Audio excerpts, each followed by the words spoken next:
ಎಲ್ಲಾ ಹಾನಿಯಿಂದ ಕೂದಲನ್ನು ರಕ್ಷಿಸುತ್ತೆ. ಬರೀ Amrit noni reach root premium hair oil. ಈ ವಿಷಯ ನಿಮ್ಮ ಗಮನಕ್ಕೆ ಬರೋದು ಯಾವಾಗ? ನನಗೆ 25ನೇ ತಾರೀಕು ನಾನು ತುಮಕೂರಲ್ಲಿರ್ತೇನೆ. ನನಗೆ ಸುಮಾರು ಕರೆಗಳು ಬರ್ತವೆ. ಬರ್ತಾನೆ ನನ್ನ ಫೋನಿಗೆ ವಿಡಿಯೋಗಳು ಬರ್ತವೆ. ಆಮೇಲೆ ಕಾಯ್ತಾ ಇದ್ದಾರೆ ಆಫೀಸಲ್ಲಿ ನಿಮಗೆ ಕಂಪ್ಲೇಂಟ್ ಸಬ್ಮಿಟ್ ಮಾಡೋಕ್ಕೆ ಅಂತ ಹೇಳ್ತಾರೆ. ಅಷ್ಟರಲ್ಲಿ ನಂಗೆ ಗೊತ್ತಾಗುತ್ತೆ ಇದು ಕಂಪ್ಲೇಂಟು ಯಾವ ವಿಷಯವಾಗಿ ಬರ್ತಾ ಇದೆ ಅಂತ ಹೇಳಿ. ಅಲ್ಲಿಂದ ನಾನು ಆಫೀಸ್ಗೆ ಹೋಗೋ ಅಷ್ಟರಲ್ಲೇ 3 ಸಂಘಟನೆಗಳು ಹೋರಾಟ, ಒಂದು ಮಹಿಳಾ ಹೋರಾಟ ಸಂಘಟನೆಗಳು, ಬೇರೆ ಹಲವಾರು ಸಂಘಟನೆಗಳು ವಿತ್ ಪೆನ್ ಡ್ರೈವ್ ನನಗೆ ತಂದು ಕೊಡ್ತಾರೆ. ಮಧ್ಯಾಹ್ನ ತಂದು ಕೊಡ್ತಾರೆ. ಮತ್ತು ನಾವು ಆಯೋಗ ಅಂದರೆ ನಮಗೆ ಈವನ್ ಲಾಯರ್ಸ್ ಇರ್ತಾರೆ, ಅಡ್ವೈಸರಿ ಕಮಿಟಿಯಲ್ಲಿರ್ತಾರೆ. ಎಲ್ಲರೂ ಕೂತ್ಕೊಂಡು ವಿಚಾರವನ್ನು ವಿಮರ್ಶೆಯನ್ನು ಮಾಡಿದಾಗ ಅದರಲ್ಲಿ ಸೂಕ್ಷ್ಮತೆ, ಸತ್ಯ ನಿಮ್ಮ ಮನಸ್ಸಿಗೆ ಒಂದು ಗೊತ್ತಾಗತ್ತೆ. ಇದು ನಿಜನಾ, ಇದು ಸುಳ್ಳ, ಅಥವಾ ಈ ಹರಿದಾಡ್ತಾ ಇರೋ ಫೋಟೋಸಲ್ಲಿರೋ ಹೆಣ್ಣುಮಕ್ಕಳ ಭವಿಷ್ಯ ಏನು, ಅದೆಲ್ಲ ನಿಮ್ಮ ಮುಂದೆ ನಡೀತಾ ಇರುತ್ತೆ. ಸೊ ಆವಾಗ ನಮಗೆ ತೋಚಿದ್ದು ಇದನ್ನು ಮುಖ್ಯಮಂತ್ರಿಗಳ ಗಮನಕ್ಕೆ ತರಬೇಕು. ಇದಕ್ಕೆ ಅಷ್ಟು ಸುಲಭವಾಗಿ ನ್ಯಾಯ ಸಿಗೋದಿಲ್ಲ. ಬಿಕಾಸ್ ಅದರಲ್ಲಿ ನೂರಾರು ಹೆಣ್ಣು ಮಕ್ಕಳ ಭವಿಷ್ಯ ಇರೋದ್ರಿಂದ ನಾನು ಮುಖ್ಯಮಂತ್ರಿಗಳಿಗೆ ಮತ್ತು ಗೃಹ ಸಚಿವರಿಗೆ ಇಬ್ಬರಿಗೂ ಪತ್ರಗಳನ್ನು ಬರಿತೀನಿ. ಇದನ್ನು SIT ತಂಡಕ್ಕೆ ಒಪ್ಪಿಸಬೇಕು. ಇದರಲ್ಲಿ ಹಲವಾರು ಹೆಣ್ಣು ಮಕ್ಕಳ ಮಾನಹಾನಿಯಾಗಿದೆ, ಅವರ ಭವಿಷ್ಯ ಇದೆ, ಅವರ ಬದುಕಿದೆ. ಇದನ್ನು ಮಾಡಿದವರು ಅಕ್ಷಮ್ಯ ಅಪರಾಧ. ಅದನ್ನು ವಿತರಿಸಿದವ್ರಿಗೂ ಅಷ್ಟೇ ಕಠಿಣವಾದಂಥ ಶಿಕ್ಷೆಗೆ ಗುರಿ ಮಾಡಬೇಕು ನೀವು ಅಂತ ಹೇಳಿ ನಾನು ಇಬ್ಬರಿಗೂ ಪತ್ರವನ್ನು ಬರಿತೇನೆ. ಬರೆದ್ಮೇಲೆ ಆಮೇಲೆ ನಾನು ನೀವು ಬಂದಿದ್ರಿ, ವಿಸ್ತಾರ ನ್ಯೂಸ್ ಅವರು ಬಂದಿದ್ದರು. ನಾನು ಒಂದು ಪ್ರೆಸ್ ಮೀಟ್ ಮಾಡ್ತೇನೆ ಎಲ್ಲರನ್ನ ಕರೆದು. ಆವಾಗ ಅವರೆಲ್ಲರೂ ನೋಡ್ತಾರೆ, ಓಕೆ ಇದು ಆಯೋಗದ ಅಧ್ಯಕ್ಷರು ಬರೆದಿದ್ದಾರೆ ಇದೆಲ್ಲ. ಸೊ ಅದರ ನೆಕ್ಸ್ಟ್ ನಿಮಗೆ ಗೊತ್ತೇ ಇದೆ, 3 ದಿನಗಳ ನಂತರ ಇದಕ್ಕೆ ಗುರಿಯಾದಂಥ ಒಂದು ಹೆಣ್ಣು ಮಗಳು ನಮಗೆ ಕಂಪ್ಲೇಂಟ್ ಕಳಿಸ್ತಾರೆ. ಒಂದು ಇದ್ರ ಮುಖಾಂತರ, ಅಂದರೆ ಭೇಟಿ ಆಗಲಿಕ್ಕೆ ಅವಾಗ ರಜಾ ಇರುತ್ತೆ ಆಯೋಗ. ಸೊ ಹಾಗಾಗಿ ಅವರು ಭೇಟಿ ಮಾಡೋದಿಲ್ಲ. ನನಗೆ ವಾಟ್ಸಪ್ ಮುಖಾಂತರ ಅವರು ಕಂಪ್ಲೇಂಟ್ ಬರುತ್ತೆ. ಬಂದಾಗ ಅದು ಇಮ್ಮಿಡಿಯೇಟ್ಲಿ ನಾನು ಅದನ್ನು ಮತ್ತೆ ಗೃಹ ಸಚಿವರಿಗೆ ಮತ್ತು SP ಹಾಸನ್ ಅವ್ರಿಗೆ ಮತ್ತು ಮುಖ್ಯಮಂತ್ರಿಗಳಿಗೆ ಒಂದು ಫಾರ್ವರ್ಡ್ ಮಾಡ್ತೀನಿ. ಅದು ಕೊಟ್ಟ ಒಂದು 2-3 ಗಂಟೆಗಳ ನಂತರ ಇದು ಮುಖ್ಯಮಂತ್ರಿಗಳು ಇದನ್ನು SITಗೆ ವರ್ಗಾವಣೆ ಮಾಡ್ತಾರೆ. ಇದು ಆದಂಥ ಒಂದು ಘಟನೆಗಳು ಅಷ್ಟೆ. ನೀವೊಬ್ಬ ಮಹಿಳಾ ಆಯೋಗದ ಅಧ್ಯಕ್ಷೆಯಾಗಿ, ಅದೆಲ್ಲಕ್ಕಿಂತ ಮುಖ್ಯವಾಗಿ ನೀವೊಬ್ಬ ತಾಯಿಯಾಗಿ ಈ ಘಟನೆಯನ್ನು ನೀವು ಸಾಕ್ಷೀಕರಿಸಬೇಕಾದಂಥ ಸಂದರ್ಭ ಬಂದಾಗ ಪೆನ್ಡ್ರೈವ್ ಮೂಲಕ ನಿಮ್ಮ ಮನಸ್ಸಿನ ತೊಳಲಾಟ ಏನಿತ್ತು ಅಂತ? ನಾನು ನೋಡೋಕ್ಕೆ ಹೋಗಲಿಲ್ಲ. ಅಂದರೆ ಅದನ್ನು ನೀವು ಹಾಕಿದ ತಕ್ಷಣ ಬೇಡಪ್ಪ ಅನಿಸತ್ತೆ. ಅಂದರೆ ಹೇಳೋಕ್ಕೆ ನಂಗೆ ಆಗೋದಿಲ್ಲ. ಆ ಥರ ಒಂದು ಸ್ಥಿತಿ ಇದೆ ಅದರಲ್ಲಿ.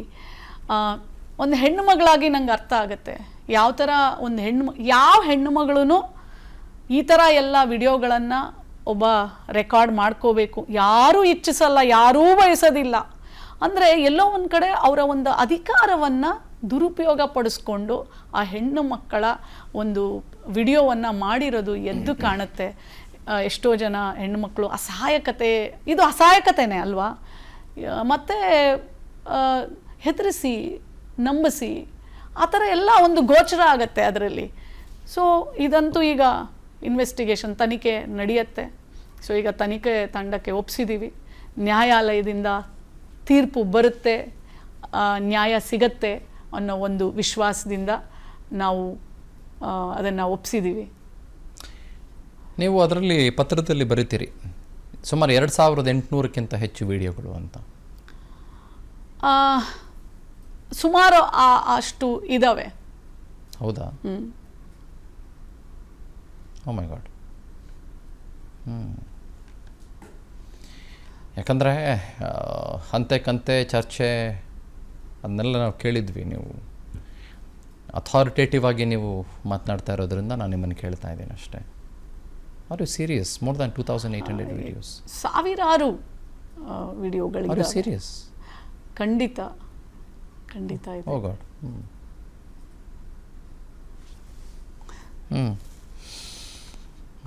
ಒಂದ್ಸಲ ಊಹಿಸ್ಕೋಬೇಕು ಆ ಹೆಣ್ಮಗಳ ಮನಸ್ಸಲ್ಲಿ, ಅಥವಾ ನನಗನ್ಸುತ್ತೆ ಅವ್ರು ಹೊರಗೆ ಬಂದಿದ್ದಾರಾ ಅಥವಾ ಬೆಳಕನ್ನು ನೋಡಿದಾರಾ.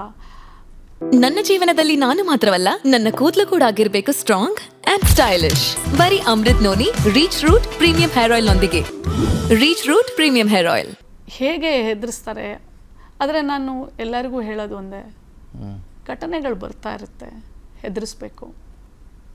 ಮನೆಯವರೆಲ್ಲ ಅವರಿಗೆ ಜೊತೆಯಲ್ಲಿ ನಿಂತ್ಕೋಬೇಕು.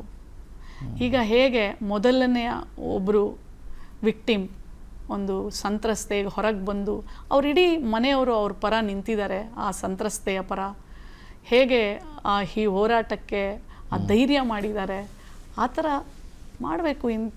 ಈ ಥರ ಮತ್ತೆ ಮರುಕಳಿಸ್ಬಾರ್ದು. ಒಂದು ಬುದ್ಧಿ ಕಲಿಸುವಂಥ ಅವಕಾಶ ಬಂದಾಗ ಹಿಂದೆ ಸರಿಬಾರ್ದು.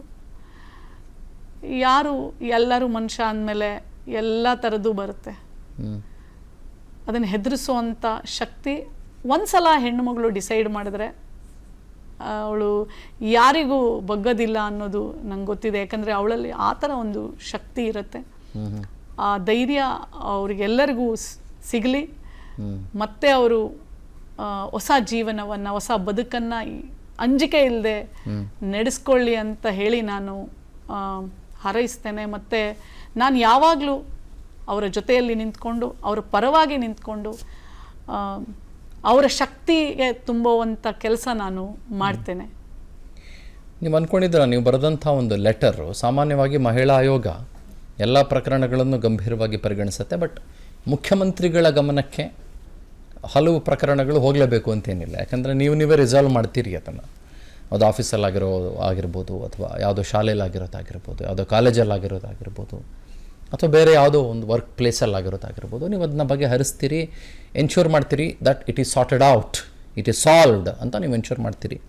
ಬಟ್ ತಾವು ಅಂದ್ಕೊಂಡಿದ್ರೆ ಮುಖ್ಯಮಂತ್ರಿಗಳಿಗೆ ಬರೆದಂಥ ನೀವು ಪತ್ರ ಇಡೀ ದೇಶವನ್ನು ತಲ್ಲಣಗೊಳಿಸ್ಬಿಡುತ್ತೆ ಮತ್ತು ಅದಕ್ಕೊಂದು SIT ಫಾರ್ಮ್ ಆಗುತ್ತೆ, ಭಾಳ ಸೀರಿಯಸ್ ಆಗಿ ಈ ಗೌರ್ಮೆಂಟ್ ಅದನ್ನು ತೆಗೆದುಕೊಳ್ಳುತ್ತೆ ಅಂತ ತಾವು ಅಂದ್ಕೊಂಡಿದ್ರ?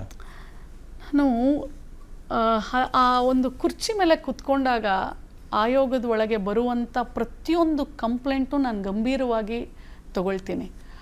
ಇದು ಹೈ ಪ್ರೊಫೈಲು, ಲೋ ಪ್ರೊಫೈಲ್ ಅನ್ನೋ ಭಾವನೆನೇ ನನಗೆ ಬರೋಲ್ಲ. ಯಾಕೆ ಅಂದರೆ ಇದರಲ್ಲಿ ನೂರಾರು ಹೆಣ್ಣು ಮಕ್ಕಳು ಇದ್ದಾರೆ. ಅದರಲ್ಲೂ ಒಂದು ಹೆಣ್ಣು ಮಗಳು ಬಂದಾಗ ಅವಳಿಗೆ ಯಾರೋ ಪಕ್ಕದ ಮನೆಯಲ್ಲಿರೋ ಹುಡುಗರು ಗಲಾಟೆ ಮಾಡಿ ರಾತ್ರಿ ಎಲ್ಲ ಕಿರುಕುಳ ಕೊಡೋದು, ಅವರು ಹೆದರ್ಕೊಂಡು ಭಯಭೀತರಾಗಿ ಪೊಲೀಸ್ ಸ್ಟೇಷನ್ನೇ ನೋಡಿರಲ್ಲ.